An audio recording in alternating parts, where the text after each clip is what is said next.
পুরনো কথাই এক এক সময় বলা ছাড়া আর কোনো উপায় থাকে না। যেমন এখন বলতে হচ্ছে, যে রক্ষক সেই ভক্ষক। বলছি লোকপালের কথা। দেশের দুর্নীতি আটকানোর জন্য তৈরি করা হয়েছে লোকপাল। এই কমিটি এখন আবদার করছে তাদের 7 আধিকারিকের প্রত্যেককে দিতে হবে 70 লক্ষ টাকা দামের বিএমডব্লিউ গাড়ি, যে গাড়িতে করে দুর্নীতি আটকাতে যাবেন তারা।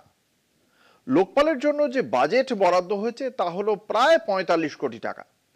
তার থেকে 5 কোটি টাকা দিয়ে তারা শুধু বিলাসবহুল গাড়ি কিনতে চাইছেন। পুরনো একটা কথা আবার বলতে হচ্ছে, সর্ষের ভেতরেই ভূত। সেই সর্ষে দিয়ে ভূত তাড়ানো যায়?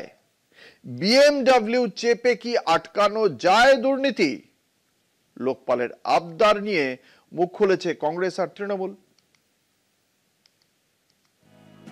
দেশের দুর্নীতি রোধের শীর্ষ সংস্থা লোকপালের আধিকারিকরা এবার নিজেদের জন্যই বিলাসবহুল গাড়ি কেনার টেন্ডার ডাকলেন। দেশ জুড়ে এই ঘটনা নিয়ে চর্চা শুরু হয়েছে। 5 বছরের সময়সীমায় মাত্র 24টি অভিযোগের তদন্তের নির্দেশ দিয়েছে এই লোকপাল। এর মধ্যেও মাত্র 6টি অভিযোগের বিচারের অনুমতি দেওয়া হয়েছে। সেই লোকপালের এবার চাই 5 কোটি টাকার বিএমডব্লিউ গাড়ি, তাও আবার একসঙ্গে 7টি গাড়ি। 7টি কেন? লোকপালের সদস্য সংখ্যা 7, প্রত্যেকের জন্য আলাদা আলাদা বিএমডব্লিউ।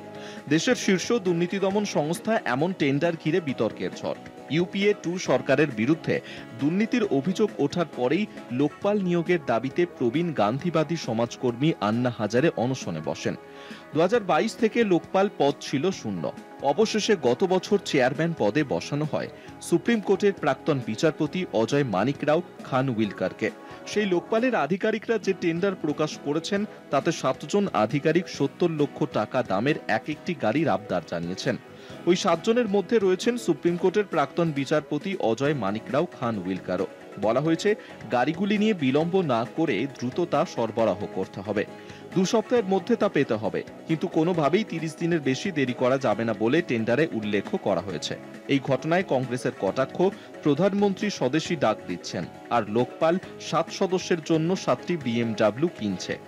ইন্ডিয়া এগেইনস্ট করাপশন আন্দোলনের অন্যতম সদস্য আইনজীবী প্রশান্ত ভূষণ এক্স হ্যান্ডেলে বলেছেন, মোদী সরকারের আমলে লোকপাল নখদন্তহীন একটি সংস্থা। দেশবাসী ভুলেই গিয়েছে যে লোকপাল আছে। তৃণমূল সাংসদ সাকেত গোখলেও এক্স হ্যান্ডেলে কড়া ভাষায় লোকপালের সমালোচনা করেছেন। লোকপাল নিয়ে বিতর্কে এখন কেন্দ্রীয় সরকারের ভূমিকা কি হয় সেই দিকেই তাকিয়ে দেশবাসী। কলকাতা টিভি।